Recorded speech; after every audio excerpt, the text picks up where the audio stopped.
Bueno, el día de hoy estamos con un invitado muy especial. Estamos grabando desde Val d'Isère, Francia.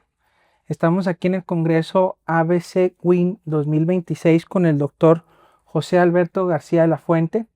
Él es neuroradiólogo intervencionista. Tiene una alta especialidad en terapia endovascular neurológica. Y lo que él hace, pues es digno de una película de Hollywood. Es algo así como ciencia ficción. Gracias por acompañarnos el día de hoy, doctor. También tengo diplomado en plomería, ¿eh? Ah, exactamente. Eso es como que se compara. A ver, cuéntenos, ¿qué es lo que usted hace realmente en la práctica médica en todos estos años? Más de 6,000 procedimientos, 30 años de experiencia. Cuénteme, ¿qué es lo que usted le toca en el ámbito médico en esta especialidad hacer? Bueno, pues yo hago la plomería de la medicina dentro del cerebro, ¿eh? Y en algunas otras partes del cuerpo, donde hay arterias y venas. Entonces, pues básicamente me toca navegar por ahí, como que es como una patrulla, ¿va? Que va uno circulando por la circulación y pues corrigiendo a veces los problemas del tráfico. Si está estancado el tráfico en una arteria, en una vía de circulación, digamos arteria, pues a veces hay que destaparlo, ¿verdad? Hay que abrirlo, hay que limpiarlo, hay que ponerle un estento, si tiene ahí, digamos, el equivalente a que hubo un deslave y hubo arena ahí, pues sacarla, y eso es un coágulo, ¿verdad? O si, por ejemplo, hay una área del cabellón que se quebró para afuera, pues que se está saliendo por ahí el flujo, la circulación, pues eso sería un aneurisma y hay que cerrarlo y hay que sellarlo, ¿verdad? Digo, son analogías. Entonces, vamos a decirlo, por alguna manera de decirlo, es tratar y diagnosticar como el infarto cerebral, que me dice usted que es como que lo que la gente más comúnmente conoce como derrame, es decir, que se tapa una arteria o que se sale la sangre y hace un sangrado en la cabeza. Exactamente. Un aneurisma cerebral, que es Ah, como un globo, vamos a decirlo así. así es.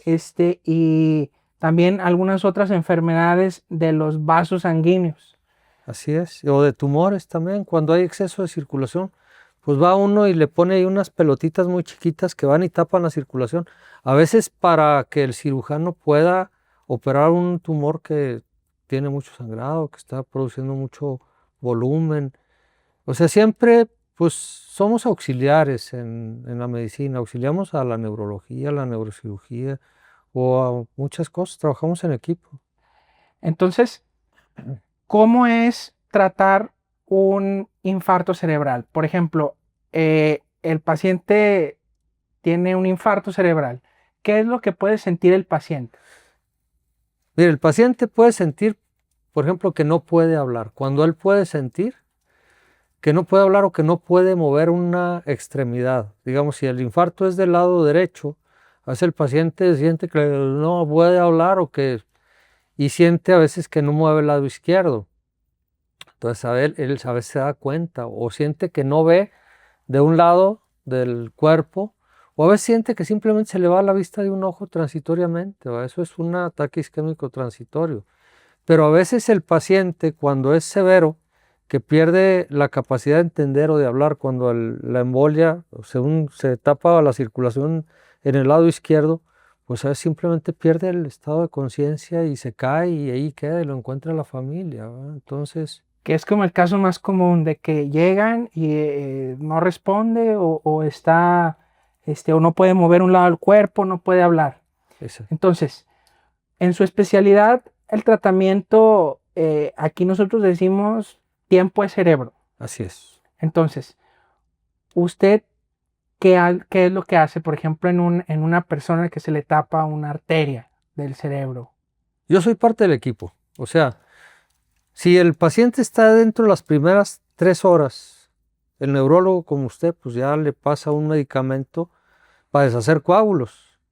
Si en ese momento se curó el paciente, se deshizo el problema, pues bueno, ya. Y si no se curó, si sigue el problema, entonces ahí sigo yo. Y lo que hago es entrar y en ese momento ya no podemos usar medicamentos, ya simplemente podemos sacar el coágulo, aspirarlo o retraerlo con sondas que usamos nosotros, que son muy parecidas a las que usan los plomeros para destapar el drenaje, ¿va? Entonces, ¿qué es lo que la gente dice? Un cateterismo, ¿verdad? Exactamente. Entonces es entrar por la pierna y luego sube y extrae, por ejemplo, ahí Sí. agua. Ujú. Y por ejemplo, cuando es eso duele, eso, por ejemplo, si a alguien de mi familia le da, le duele que le hagan ese procedimiento, es como abrir el cerebro, o es nada de eso. Fíjese que es un piquetito, generalmente es en la ingle, porque a veces no se puede y tenemos que entrar por la muñeca o cuando de plano la aorta está muy desenrollada, pues entramos directo al vaso que está afectado por la carótida, ¿verdad? La puncionamos. Pero no es doloroso, pues si acaso siente el paciente es la anestesia local, con un piquetito que pues hace que no se sienta. Luego metemos un tubito y eso ya no se siente, ¿verdad? O sea, no es un procedimiento doloroso. Realmente las embolias se hacen despiertos y no es algo que duela, el paciente no siente nada, ¿verdad?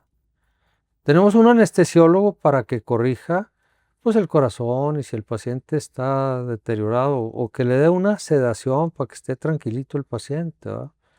Pero no es un procedimiento doloroso. Es más, luego cuando uno hace el procedimiento ya a veces no hay huella y el paciente dice, pues si no me hicieron nada, pues el piquetito a veces ni se ve. En este caso, por ejemplo, ¿cuánto tiempo nos da una persona que está, por ejemplo, ya pasan las primeras 3, 4.5 horas? Ya yo como neurólogo no le puedo poner un medicamento. Entonces, ¿cuánto tiempo nos da esta enfermedad? Que yo creo que es la más común que nosotros vemos ahí en las salas de urgencias. Bueno, fuera del dolor de cabeza, que ahorita hablamos un poquito más de él, pero ¿cuánto tiempo nos da para actuar? Fíjese que es bien variable porque actualmente se dice que hasta 24 horas, pero me ha tocado que tenemos un evento, una arteria tapada y no está muy infartado el cerebro, porque eso lo podemos ver con resonancia magnética. Entonces, cuando tenemos un infarto que es menos del 30% del volumen del hemisferio tratado, todavía estamos en tiempo de irle a sacar el coágulo, aunque tenga más tiempo de afectado. Claro, eso se tiene que evaluar, ¿verdad? Ajá. Y le es más benéfico que dejarlo como está. Ahora, a veces que ya está completamente infartado el cerebro, que ve uno y dice, pues ya no hay mucho beneficio, entonces uno evalúa eso, pero a veces sí hay oportunidad de hacerlo después de 24 o 72 horas, ¿verdad? Que antes no se podía hacer.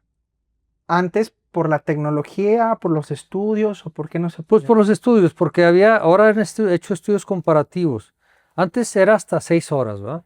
Pero ya hicieron estudios comparativos y resulta de que se extendió la ventana hasta 24 horas porque resulta que es más benéfico, aunque ya se pase de tiempo, sacarle el coágulo y dejarlo permeable que dejarlo tapado. O sea, hay un poquito más de mejoría en los pacientes que se les quita el coágulo que en los que no.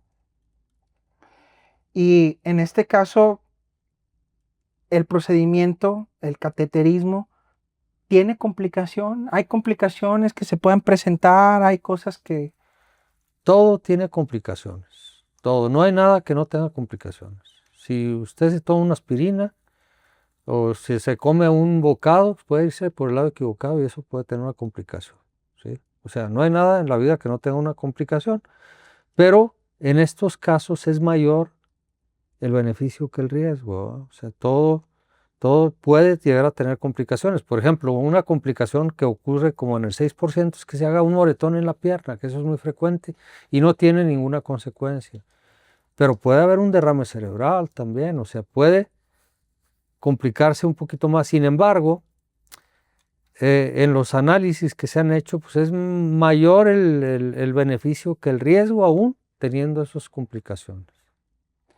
Ahora, hablando del infarto cerebral, de su tratamiento, del tiempo que nos da, creo que pues es bastante importante saber que hay que acudir a urgencias lo más pronto posible. Pero, por ejemplo, el caso del aneurisma, ¿nos podría explicar un poquito más qué es un aneurisma cerebral? Bueno, un aneurisma cerebral Es un chipote, es un globito que se hace en las arterias, pero para que la gente entienda mejor, cuando una llanta se le hace un chipote, o sea, es porque se debilita la pared. Y entonces ahí, en ese sitio donde la llanta, que uno lo ve frecuentemente en la calle, cuando dice, esa llanta ya se va a ponchar o se va, si se perfora ese sitio que es más delgadito, que es más frágil y es más susceptible de que se rompa, pues se va a ponchar la llanta, ¿va? Entonces, se le sale el aire, en este caso, pero en el cerebro, eso pasa porque el aneurisma va creciendo. Y hemos visto señoras o señores que, digo, me ha tocado en la experiencia, que tienen un aneurisma chiquito. No, pues es que ahí dice la gente que no se rompe y que no pasa nada. Y han pasado algunos años y ese aneurisma crece, siempre está creciendo. Es un globito que siempre se está inflando con la presión. Y llegan, y me ha tocado, recientemente tuve un caso que duró como 5 meses en el hospital y le fue bien a la señora, ¿verdad? Se atendió muy a tiempo porque pues, la mortalidad es muy alta y estuvo a punto, o sea, así, de morirse porque pues ya hubo que meterla urgentemente a hacerle un drenaje, etcétera. Entonces, eso es un aneurisma cerebral. El aneurisma cerebral puede manifestarse como el dolor más fuerte que la persona ha sentido en la vida y puede o no asociarse a pérdida del conocimiento. Pero eso sí, la mitad de las personas que tienen la ruptura de un aneurisma no llegan al hospital. Muchos Fallecen. fallecen, se mueren en el baño o en alguna parte, ¿verdad? Entonces, y de los que llegan, por el derrame que tienen, que se extiende bañando todo el cerebro, luego las arterias como se irritan se empiezan a cerrar y a veces causan infartos que son muy extensos y entonces nomás el 25% llega a salir del hospital. Ahora, esos que salen pues duran mucho hospitalizados y el costo hospitalario es muy alto o institucional también, ¿verdad? ¿Y cómo se hace para tratar un aneurisma cerebral? O sea, ¿qué es lo que usted en su alta especialidad, qué técnicas hay nuevas o cómo se puede tratar? Mire, hay actualmente muchas técnicas y todo está en desarrollo. O sea, la verdad es que todo eso está en evolución. Entonces, lo que hacemos nosotros es entrar con un tubito por la ingle, que es el sitio más frecuente, entrar y revisamos cómo está el aneurisma. Vemos la forma, vemos si es una bolsita chiquita. A veces se meten unos alambritos de platino que rellenan el aneurisma y es suficiente, con eso ya se cura. Pero a veces el cuello es muy amplio o a veces está como una manguera de esas que está así anchada. O sea, tiene un pedazo normal y otro y de repente tiene un así como un chipote completo, ¿ah? Eso se llama un aneurisma fusiforme. Y ahí pues no queda más que ponerle otro puente por dentro a la manguera, ¿va? Que es un stent que se llama diversor de flujo, ¿va? Y con eso se curan también. Entonces, ya hay muchas técnicas para tratar los aneurismas, pero el chiste es tratarlos y tratarlos a tiempo, ¿va? Aproximadamente, ¿qué porcentaje de pacientes, cuántos pacientes, por ejemplo, de cada 10 casos que pudiéramos tener de un aneurisma cerebral tratados son exitosos?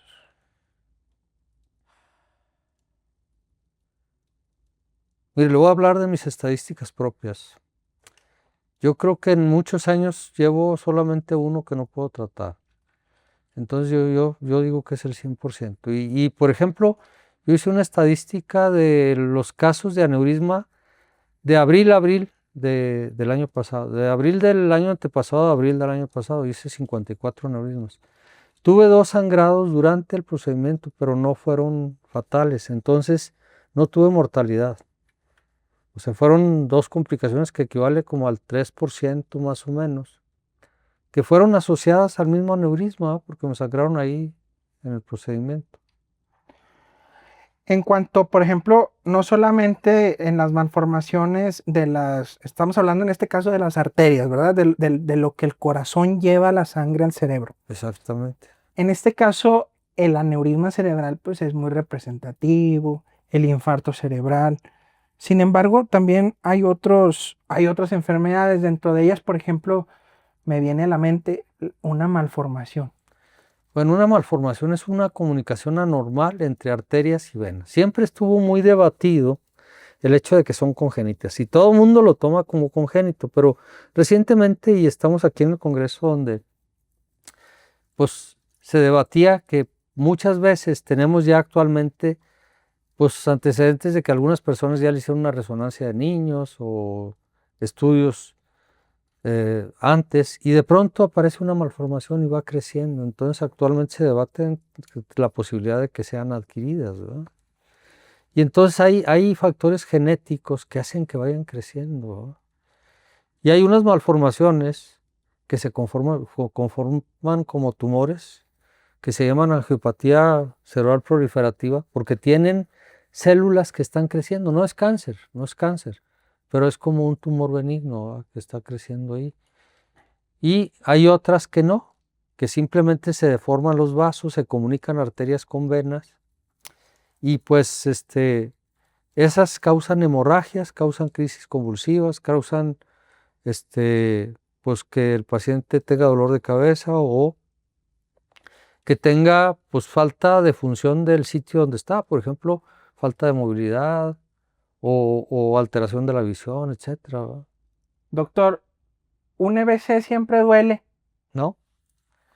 La gente no va al hospital porque no duele. La gente empieza porque se le duerme el brazo, porque no puede hablar o porque batalla para hablar y piensa que se le va a pasar o porque no entiende o porque no puede mover la pierna, etcétera. Y creen que va a pasar y no pasa, entonces se pasa el tiempo muchas veces. ¿Y qué pasa cuando se deja pasar y se recupera? Bueno, pues eso es un aviso, eso se llama ataque isquémico transitorio. Y entonces es un aviso de que en un mes tiene una posibilidad muy alta de que dé una embolia severa que lo deje ya en la cama toda la vida, de por vida, ¿verdad? Entonces, un EBC no siempre duele, un infarto cerebral y, por ejemplo, ¿cuántos tipos de infarto cerebral tenemos? Pues hay infartos arteriales, por ejemplo, el que hay pérdida del habla y del entendimiento, que es el más grave, y aparte de la movilidad del lado derecho, o un infarto donde se pierde la visión de un lado del cuerpo, ese puede o no estar acompañado de pérdida de la movilidad, o uno donde se batalla para hablar, así como que tiene problemas para hablar, pero otro donde no sabe cómo hablar también, ¿verdad? Entonces, pues hay otro donde se pierde la conciencia también, si es en el tallo cerebral. Hay muchas formas de infarto. Entonces, si por alguna razón a alguien, por ejemplo, de mi familia o algún conocido que tengamos o algo, le hacen un estudio y tenemos, por ejemplo, un aneurisma cerebral o una malformación que no sabíamos que teníamos, todo se trata. Pues mire, las malformaciones crecen y los aneurismas también. Y un aneurisma no sabe uno cuándo se va a romper. Hay muchas estadísticas que dicen que un aneurisma pequeño no se va a romper en mucho tiempo, pero la verdad es que yo veo los aneurismas rotos que son chiquitos. Y lo que los estudios actuales han encontrado es que hay un proceso inflamatorio relacionado al aneurisma, que es lo que hace que se reviente. Entonces el tamaño como que no tiene mucha relación, ¿verdad? Entonces, lo que sí le puedo decir es que un aneurisma asintomático habitualmente lo tratamos hoy y mañana se va a su casa. Y una malformación es más compleja, también va a crecer. A veces las tratamos al 100% y generalmente los aneurismas son más sencillos de tratar, las malformaciones son más complejas. Pero las complicaciones son muy pocas también y los mandamos a su casa al día siguiente. Ahora, las malformaciones a veces no somos tan exhaustivos en tratarlas al 100%, porque a veces las mandamos a radiocirugía y si nos queda un 10-15%, se curan con radiación, ¿verdad? Ya es mucho menos la radiación que se necesita y tengo casos seguidos a 30 años donde no ha recurrido la malformación. ¿Cuál sería un caso que a usted lo ha marcado? O sea, un caso a usted que a usted le ha dejado una huella, algo que usted le haya impresionado o que tenga, o su mejor caso, un caso anecdótico que usted pudiera compartirnos. Pues que todos tengo muchos casos, la verdad, mire, el primer caso de embolia, que estoy seguro que se hizo en el mundo, se hizo en Monterrey en 1994. Y era un señor que me hice amigo de él, del señor. Tenía una embolia de todo el hemisferio derecho. Entonces, pues era mi primer caso y salió y el señor siguió viviendo y hasta me agradeció. Todavía como unos 15 o 18 años después le hice una angioplastía de la carótida izquierda y ese señor, pues falleció de otra cosa, pero ya bastante grande, ya casi a los 80 años, ¿verdad? Entonces, pues fue el primer caso de embolia que hice, pues, en el mundo. Fuimos los primeros en el mundo en tratar embolias, con trombolisis y todo lo que quiera, muy criticados, porque siempre se critican las cosas. Y llevé los casos a foros internacionales y se burlaban de mí. Y también en Monterrey, pues los mismos médicos de ahí como que no muy de acuerdo, otros que sí, pero pues finalmente, actualmente eso es lo que está en boga, ¿verdad? Entonces, es un tratamiento altamente especializado, es decir, no cualquiera lo puede hacer. Si usted pudiera poner así un cartel gigante que dijera algo sobre evento vascular cerebral, ¿qué diría? Que la gente fuera pasando en sus coches y que vieran un cartel gigante que dijera algo sobre evento vascular cerebral que se pudieran llevar a casa. Yo le pondría, trátelo a tiempo, evite la esclavitud. Porque un paciente discapacitado cerebralmente esclaviza a una familia completa o la arruina completamente. Bastante interesante, ya que muchos, y es que le digo porque tenemos muchos casos en donde asusta mucho el corazón, el infarto al miocardio, que es también, se trata con cateterismo, que es el más conocido. Y se asusta a todo el mundo y no es para menos un infarto al corazón. Pero el cerebro no. Como el cerebro no duele, pues Pero es que a mí me tocó cuando era estudiante ir a visitar personas que estaban discapacitadas. Y la gente cuando le duele el corazón tiene miedo a morirse, porque no hay más peor miedo de morirse. Pero yo le tengo más miedo a una persona que queda discapacitada, porque es una gente que está ahí y puede durar 10 años y se ulcera y no, a veces voltea los ojos, ¿verdad? Pero no hace más, no habla, no entiende, no se mueve. Entonces depende completamente de mucha gente y a veces hay la necesidad de que una persona continuamente lo esté cuidando. Ya no es capaz de valerse por sí mismo. Pues le agradezco mucho el tiempo, A le la orden. agradezco mucho también la invitación aquí a los Alpes franceses. Les vamos a dejar unos videos, unos videos ahí de las montañas nevadas. También le agradezco porque hemos hecho muchos casos juntos. Hemos trabajado ya desde hace algunos años. Y como usted dice, es un equipo multidisciplinario. Es un equipo en el que estamos el intensivista, el anestesiólogo, el neurólogo, el intervencionista, el neurocirujano, y, y- y tratar un infarto cerebral, una hemorragia en el cerebro, una malformación, un aneurisma, pues requiere del trabajo integral de todos, ¿verdad? Así es. Entonces, el hecho de estar acá preparándose año con año con año, pues habla de que siempre tenemos que estar actualizados, porque siempre salen cosas nuevas. Yo estoy seguro, ahorita como usted nos comenta en 1994, las técnicas de ahí para ahorita, pues ya los materiales, me imagino. Todo ha cambiado, todo ha cambiado. Y una cosa importante es el hecho de que si uno se dedica a una cosa, pues no puede estar especializado en otras cosas. Es como cuando uno va a un taller mecánico, pues si el mecánico hace electricidad y pintura y el motor, y pues muchas veces lo hace todo a medias.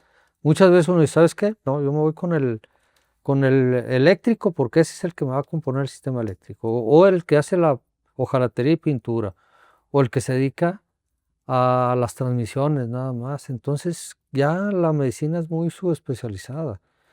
Y el que se especializa en todo y quiere hacer algo, efectivamente tiene que desespecializarse en todas las demás cosas, ¿verdad? Si alguien quisiera acudir con usted a una valoración, ¿en dónde se encuentra usted ubicado? Yo estoy en Monterrey, yo estoy en el Hospital Muguerza y yo soy un médico de referencia. A mí me refieren muchas veces médicos que ya saben qué tienen, como usted, ¿verdad? Que ya saben a qué se dedican, pero pues muchas veces llega conmigo gente que tiene otra cosa que yo se lo refiero al neurólogo o al neurocirujano porque yo no trato las cosas. Pero en mi caso, cuando van a lo específico, pues yo les explico los pros y los contras de hacer un procedimiento o no hacer un procedimiento. Entonces, ¿algún teléfono? ¿Cómo lo pueden buscar? Mire, mi teléfono del consultorio es 81 83 33 26 59. Correcto, lo vamos a estar dejando en la pantalla.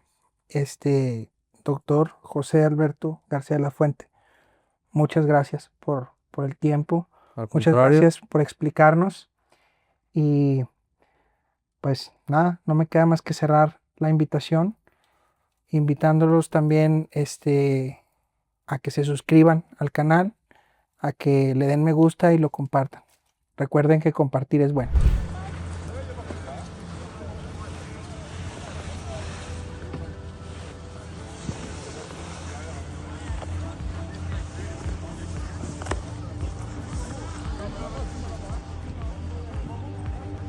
Aquí sí hace frío, ¿eh? Estamos en la cima del mundo.